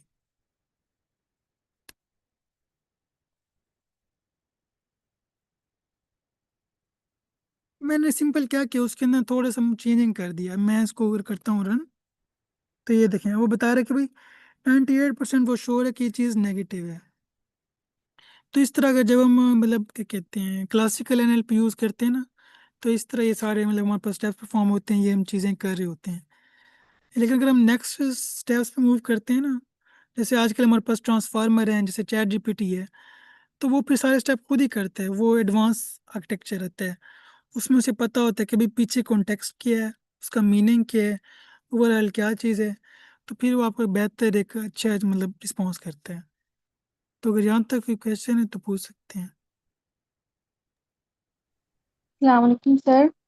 वालेकुम सलाम मैम।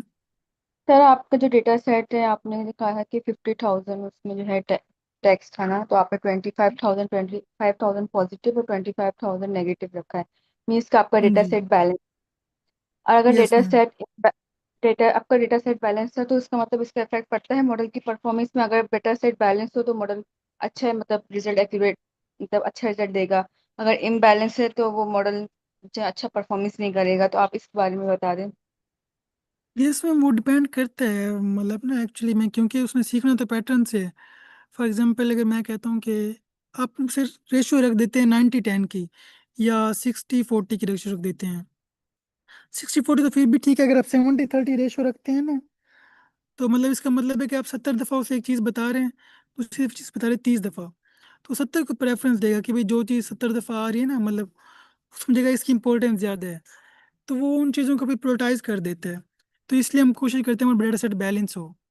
अगर क्योंकि जब रियल लाइफ पे काम करते हैं बैलेंस नहीं होता, तो हम उसमें फिर से खुद ब खुद ना बैलेंस करते हैं। हम ये चेक कर लेते हैं कि कितना डिफरेंस है, फिर हम उनको डिवाइड कर देते हैं। तो फिर डिफरेंट टेक्निक्स आती हैं कि डेटा सेट को बैलेंस ने आपने किस तरह करना है। लेकिन ये कि 60-40 तक भी ठीक होता है, 50-50 तो आइडियल केस हो जाएगा आपके पास। लेकिन कि बहुत ज़्यादा डिफरेंस ना हो तो मतलब चल जाते हैं आपके पास। और कुछ एल्गोरिथम्स होते हैं जो सेंसिटिव होते हैं डेटा सेट के ऊपर ना, अगर तो वो इम्बैलेंस होगा तो फिर सही रिजल्ट नहीं देंगे आपको। तो इसलिए अपने देखना होता है कि आप मॉडल कौन सा लगा रहे हैं, क्या वो सेंसिटिव तो नहीं है बैलेंस डेटा सेट के लिए, इम्बैलेंस के लिए। तो फिर वो भी आपको देखना होता है। Okay sir. थैंक यू मेरा मैम। मेरा इसी से मिलता जुलता सवाल है कि डेटा जब बैलेंस है तब तो ठीक है, हम कोई भी मॉडल यूज़ कर जी सकते सर। हैं। जब डेटा ठीक। इनबैलेंस है, ठीक है, जैसे स्पैम डिटेक्शन हो गया या फ्रॉड डिटेक्शन वगैरह इस तरह की चीज़ों के जी लिए, सर। तो फिर पहले हम डेटा को अंडरस्टैंड कर लेते हैं, विजुअलाइजेशन कर लेते हैं उसकी। तो फिर हमें बिल्कुल किस तरह से हेल्प मिलती है कि हम कौन सा मॉडल चूज़ करें और इसको कितनी बार ट्रेन करें? सर, उसमें ये ना फॉर एग्जाम्पल आप ये देख लें कि डेटा सेट किस तरह का है। क्योंकि मतलब कहीं पे आप क्या कहते हैं क्लासीफाई कर लेते हैं, कहीं पे डायरेक्शन ले लेते हैं। जैसे कि मैंने ये निकालना है कि भाई कल क्या टेम्परेचर होगा, तो उसके लिए मुझे ना रिग्रेशन वाले एल्गोरिथम्स चाहिए होंगे। लेकिन मैं ये देखना चाहता हूँ कि क्या कल बारिश होगी या नहीं होगी, तो उसके लिए फिर क्लासिफिकेशन का है। एक तो ये चीज़ आ गई। दूसरा फिर आपका डेटा सेट आ गया कि भाई आपका किस तरह से है ना बैलेंस है इम्बैलेंस है। जैसे यहाँ पे हमारे पास एक होता है कि ट्री, मतलब वो होता है बाइनरी नहीं बल्कि एक वो होता है हमारे पास ना एल्गोरिथम, जिसमें हम ट्री टाइप स्ट्रक्चर बनता है हमारे पास। उसके अंदर भी डिफरेंट होते हैं। तो फिर वो देखना होता है आपने ना कि आप कौन सा चूज़ कर रहे हैं, आपका मतलब एप्लीकेशन क्या है, किस पे आप काम कर रहे हैं।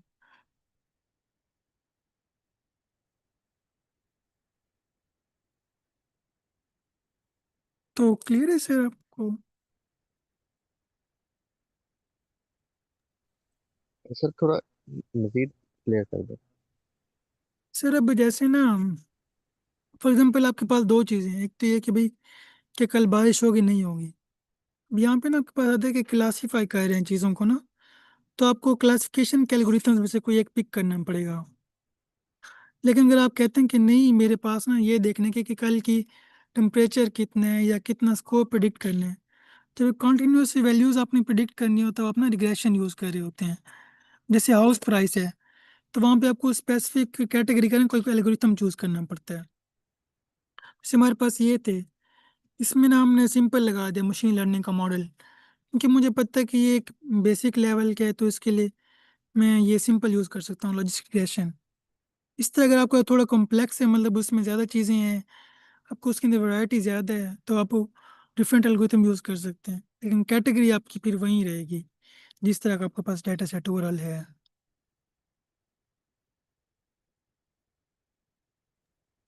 ठीक हो गया sir. Okay sir, thank you.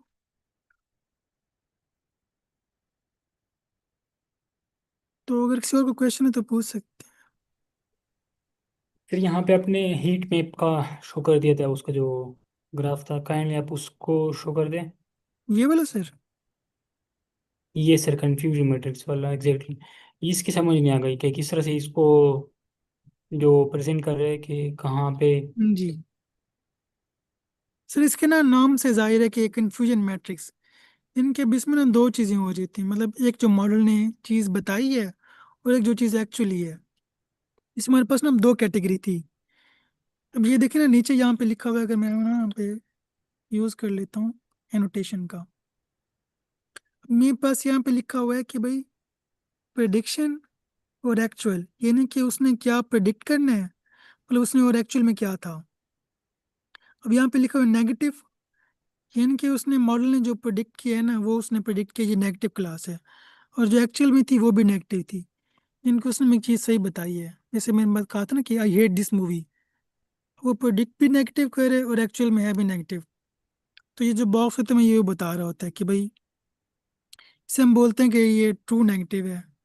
वो जो ये वाला है ना, अब इसमें कि भाई वो है भी पॉजिटिव, मॉडल भी कह रहा है कि पॉजिटिव है, तो हम इसे कहते हैं कि ट्रू पॉजिटिव है। तो इस तरह जो हमारे पास ये दो है ना, मतलब ये बता रहे होते हैं कि मॉडल ने सही वो चीज़ प्रेडिक्ट की है। तो ये क्लियर है सर आपको ये वाला पॉइंट? जी sir, thank you so much, ज़बरदस्त हो गया। कोई बात नहीं सर। तो इसी तरह ये भी दो भी बॉक्स बताते हैं, लेकिन इसमें ये होता है कि मॉडल कुछ कह रहा होता है, एक्चुअल में वो कुछ होता है। हम्म। सिर्फ यहाँ पे देखें ना, अब वो बता रहा है कि भाई जो मॉडल का एक्चुअल था ना वो तो पॉजिटिव था, मतलब जो एक्चुअल रिजल्ट था वो पॉजिटिव था, लेकिन जो मॉडल कह रहा था वो था नेगेटिव। यानी कि हम कह सकते हैं कि भाई अगर हमारे पास 20 था ना, पर से 10 अगर हमने उसको टेस्ट के लिए दिए हैं, तो उसमें से 473 टाइम वो गलत था। मतलब वो चीज़ एक्चुअल में पॉजिटिव थी, वो कह रहा था नहीं ये गलत है। तो हम इसको तब यूज़ कर सकते हैं मैट्रिक्स को ना, जब कोई चीज़ सेंसिटिव हो। फॉर एग्जांपल जैसे कोविड के पेशेंट्स है या किसी को कैंसर है, तो आप ये देख सकते हैं कि ऐसा तो नहीं है कि भाई इस बंदे को कैंसर ना हो उसमें कैंसर की ट्रीटमेंट कर दूं, या उसे कैंसर है मेरा मॉडल झूठ बोल रहा है कि कैंसर नहीं है। तो इस तरह कैसे में ना आपको ये देखने पड़ते हैं कि भाई कितनी परसेंट किस तरह बता रहा है। अगर सिर्फ एक्यूरेसी देखे ना, वो सिर्फ ये बताता है कि भाई हाँ ओवरऑल क्या चीज़ है। हो सकता है कि एक्यूरेसी 95 बता दे लेकिन वो फिर सही ना हो। डेटा से अगर इम्बैलेंस है तब भी वो 95 कह सकता है। तो इसलिए हम इसको ना यूज़ करते हैं ताकि अपने मॉडल को बेहतर हम जांच सकें और उसको देख सकें।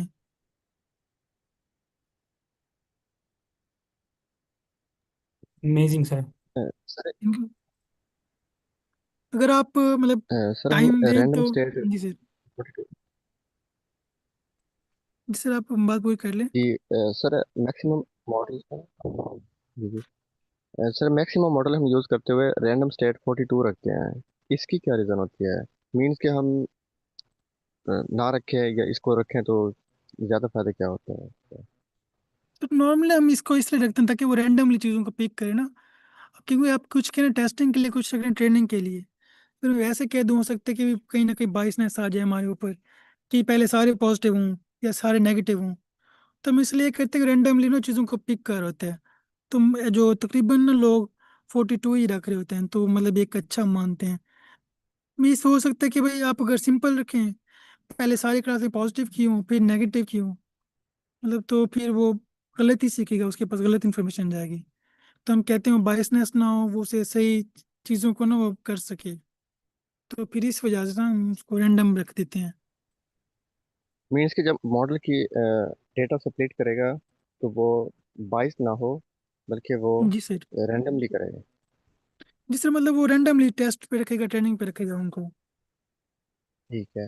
और जब बार बार हम उससे प्रिडिक्शन लें तब भी वो सेम रिजल्ट दे, सेम ही चीज़ें वो सैंपल पिक करे, ना कि कभी कुछ और रिजल्ट दे रहा हो कभी कुछ और रिजल्ट दे रहा हो। नहीं सर, रिजल्ट तो नहीं, वो तो रिजल्ट तो ट्रेनिंग पे डिपेंड करते हैं ना।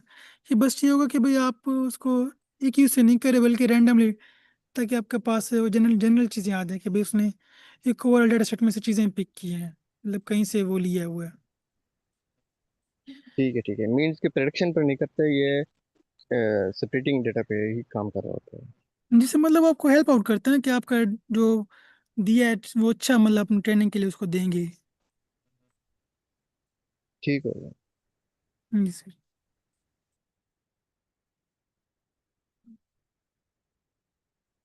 तो अगर आप इससे नेक्स्ट स्टेप ये भी कर सकते हैं, जो उन्हें मॉडल ट्रेन किए ना, इसको सेव कर लें, इसकी फाइल बन जाती है।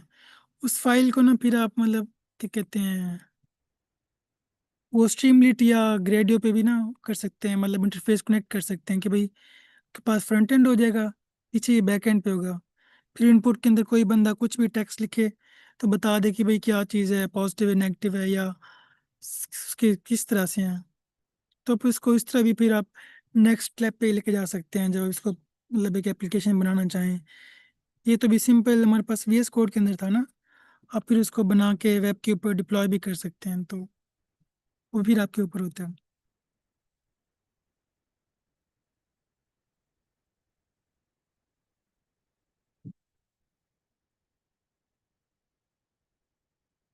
सर आप कुछ ऐड करना चाहें सर, यावर तो आप कर सकते हैं, मेरी तरफ से मतलब क्लियर हो गया था। जी सर, यस, ऑलरेडी हमने कवर कर दिया। Thank you so much. आपने जी सर। काफ़ी अच्छी से स्क्रेच से, मतलब किस तरह से हमने इसको पूरा इम्प्लीमेंटेशन आपने शो कर दी। It was amazing. थैंक और you. Thank you everyone participants. अगर किसी को कोई भी क्वेश्चन हो तो काइंडली आप पूछ सकते हैं, अदरवाइज फिर आई गेस हम इसको एंड कर सकते हैं। सर मेरा एक सवाल है कि हम एज अ बिगिनर हम किस तरह से डिफरेंशिएट कर सकते हैं कि ये कौन सा मॉडल ज़्यादा बेहतर है, कौन सा किसके लिए है, कौन सा चूज़ करना चाहिए अकॉर्डिंग टू सिनेरियो। सर मैं इसका फिर आंसर कर दूँ? जी जी सर मेरी श्योर। आवाज़ आ रही? सर मैंने ना मतलब एक ब्लॉग लिखा था अपना ना, मतलब इसी जर्नी के लिए, ML डायरीज बाय फाद। उसके अंदर ना मैंने सारे आर्टिकल ना तरतीब से दिए हुए हैं तो वहाँ पे हर उसने एल्गोरिथम को बताया हो कि भाई ये एल्गोरिथम अगर ये है तो इसके ये यूज़ केस हो सकते हैं, ये इसके एग्जाम्पल्स हैं। आगे कोड भी है, तो अगर आप उसको देखेंगे ना तो उससे भी आपको आइडिया हो जाएगा कि भाई जैसे मैं कहता हूँ कि लीनियर रिग्रेशन है, इसके क्या क्या यूज़ केस हो सकते हैं या इसका बैकएंड पे किस तरह वो काम कर रहा है। तो इस तरह आपको ना ये दिखना पड़ेगा जो फेमस मॉडल है ना, जैसे मतलब 10-12 मॉडल हैं जो फेमसली यूज़ हो रहे होते हैं मशीन लर्निंग के अंदर। अगर आपको उनका आइडिया हो जाए कि भाई अच्छा ये मेन ये है, इसकी फिर दो टाइप्स हैं, मतलब उनकी ये एल्गोरिथम्स हैं, हर एल्गोरिथम क्या करे और किस यूज़ केस के लिए यूज़ हो सकता है, तब फिर आपके लिए आसानी रहती है कि आप फिर उसको अच्छे से पिक कर सकते हैं। तो अगर आप वो कहते हैं तो मैं उसको लिंक शेयर कर देता हूँ यहाँ चैट के अंदर, तो आप उसको भी विजिट कर सकते हैं। जी सर, स्लैक के लिंक में शेयर कर दें सर ग्रुप में। कैसे मैं ना कर देता हूँ। जी सर, यहाँ पे एक क्वेश्चन है आपके लिए। मॉडल की अगर जी सर। एक्यूरेसी अगर हमने फाइंड करनी हो तो जी उसके सर। लिए हमें क्या करना सर क्या फाइंड करना है हमने? है? जी सर, एक्यूरेसी अगर हमने मॉडल की फाइंड करनी हो, जी सर। सर वो हम परफॉर्मेंस। बिल्कुल सर वो यूज़ कर सकते हैं ना, क्या कहते हैं, एसके लर्न का जो फंक्शन है हमारे पास एक्यूरेसी वाला, वो हमें बता देता है कि बस कितनी एक्यूरेसी है। जैसे जो हमारा मॉडल था उसकी 89% एक्यूरेसी आ रही थी, इनकी वो 89% हमारे पास ना वो सही रिजल्ट देगा, हमारे पास वो टेस्टिंग में दे रहा था। तो इस तरह कर सकते वैसे ये यही का फील्ड थोड़ा सा मतलब कम्पिटिटिव भी है, और उस पर अच्छा खासा टाइम अगर हम स्पेंड करते हैं तब जाके हम ना चीज़ों को सीख सकते हैं। और हमने अगर एक एरिया को टारगेट करते हैं, मतलब अगर हम एनएलपी को पकड़ें और फिर उसमें डिफरेंट प्रोजेक्ट्स करते हैं, तब जाके हम ना उसको ग्रेप कर सकते हैं। फिर जाके हम अगर दूसरे मशीन लर्निंग पे जाए या फिर डीप लर्निंग पे जाए, तो बिल्कुल वैसे सर, वो है मतलब बेसिक्स अगर आपके कॉम्प्लिकेटेड। क्लियर होंगे ना फिर आप मतलब स्विच कर सकते हैं। एक तो आपको आइडिया हो जाए ना कि ये चीज़ें मतलब वर्क किस तरह कर रही हैं, इनका एक बिगर पिक्चर क्या है। अगर आप इसको उस पर्सपेक्टिव से देखें ना फिर आपके लिए चीज़ें मतलब काफ़ी आसान हो जाती हैं। वो समझ आ जाती है कि अच्छा ये मतलब कर क्या रही है और तरतीब क्या चीज़ों की, सीक्वेंस क्या बन रहा है, फिर मतलब वो इतना इशू नहीं होता।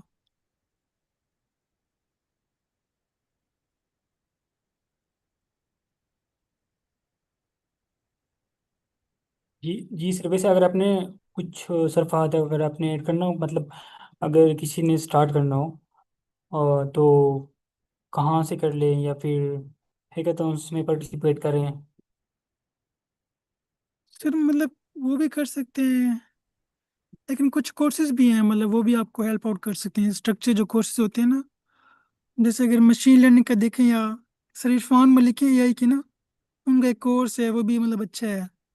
लेकिन ये कि 1 घंटे की वीडियोस हैं, वो थोड़ी हैं तो लेंथी, लेकिन क्लियर कर देते हैं चीज़ें आपको, तो वो भी कर सकते हैं। मतलब ये कि आप चीज़ को ना सीक्वेंस में अगर लेके चलें ज़्यादा बेहतर रह जाता है। अच्छा, उसमें ना मैथमेटिक्स का आ जाता है, लाइक डेरिवेटिव्स फिर पार्शियल डेरिवेटिव्स, उसमें वो करते हैं मैथ्स का पूरा नहीं सर, क्रिटिकल सा हमें मतलब करते हैं। उसमें इतना नहीं जानना है, मतलब पहले लेवल पे तो आप सिर्फ ये देखें ना कि आपको बेसिक अंडरस्टैंडिंग हो जाए। वो तो फिर आता है ना जब फुल डेप्थ में जाएंगे फिर आप देखते हैं फार्मूलाज वगैरह ड्राइव किस तरह हो रहे हैं या वैल्यूज़ किस तरह ऐड हो रही हैं। मतलब पहले तुम्हें ये पता हो ना कि ये चीज़ कर क्या रही है, कैसे कर रही है, फिर हम बिल्कुल डेप्थ में जब जाएंगे तो फिर फार्मूलाज में आ जाएंगे। अच्छा, मतलब स्टार्ट में अगर हम सिर्फ उसका वर्क फ्लो समझ लें, पाइपलाइन वगैरह। जी सर, मतलब कि जैसे अब ये चीज़ है, मतलब ये डीप लर्निंग है, ओवरऑल क्या थीम है, मतलब इसमें अगर मैं किसी को आसान लफ्ज़ में समझाऊँ तो कैसे समझा सकता हूँ 4 से 5 मिनट में। मतलब इस तक अगर आप सोच के मतलब देखेंगे ना फिर इजी रह जाते हैं आपको। तो मतलब बिल्कुल ये ना कि भाई पहले मैं इसको मास्टर कर लूँ फुली फिर मैं आगे जाऊँगा, तो वो उसकी मैथ काफ़ी मतलब मुश्किल हो जाती है। नहीं, ज़बरदस्त। अच्छा, यहाँ पे क्वेश्चन है कि कौन नेक्स्ट सेशन कब होगा एनएलपी का? अच्छा, यहाँ पे ना फिर हम हाईकोर्ट लोग पे डिफरेंट। जी सर, आप ऐड कर दें। कोई नहीं, मैं क्या अगर कहेंगे तो मतलब हम लोग नेक्स्ट वर्कशॉप भी रख सकते हैं, मतलब या कि भाई इससे अगला हम प्रोसेस क्या होना चाहिए हमारे पास, कि हमने यहाँ तो देख लिया, इसके बाद जो आजकल ट्रांसफार्मर हैं वो किस तरह यूज़ हो रहे हैं, लेकिन हम उसको यूज़ करके कोई और एप्लीकेशन बनाना चाहें, वो फिर है कि अगर मतलब ये वर्कशॉप को अच्छी लगी है फिर हम नेक्स्ट भी कनेक्ट कर सकते हैं।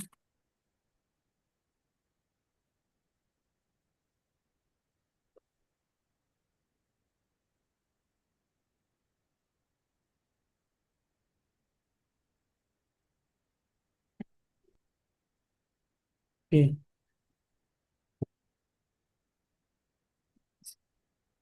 हम्म मेरी इसकी ना we will लैपटॉप की think बैटरी about एंड होने वाली है।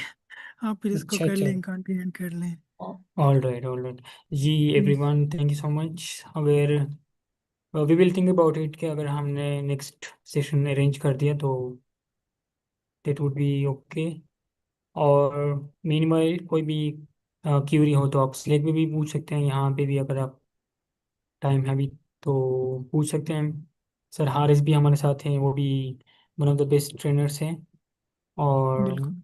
मतलब हमने उसको इसीलिए इनवाइट किया था कि ना वो भी कुछ ऐड कर सकते हैं, और उसने ऐड भी किया। Thank you sir Haris, thank you sir Fahad, thank you sir. It was a great session.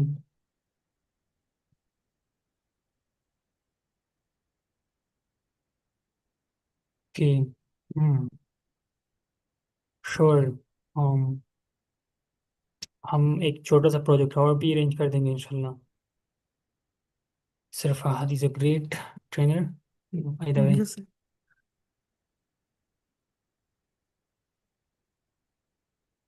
Okay I guess किसी का कोई क्वेश्चन नहीं है तो वो तो हम एंड कर सकते हैं सेशन को। बिल्कुल। um, अल्लाह हाफिज एवरीवन। अल्लाह हाफिज़ सर।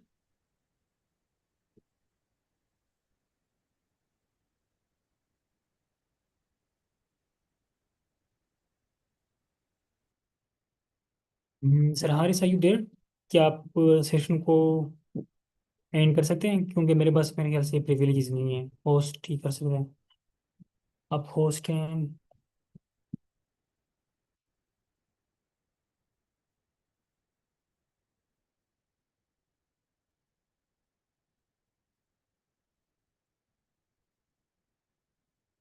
चलिए लीव करते हैं ऐसे ही।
Sir Haris, are you there?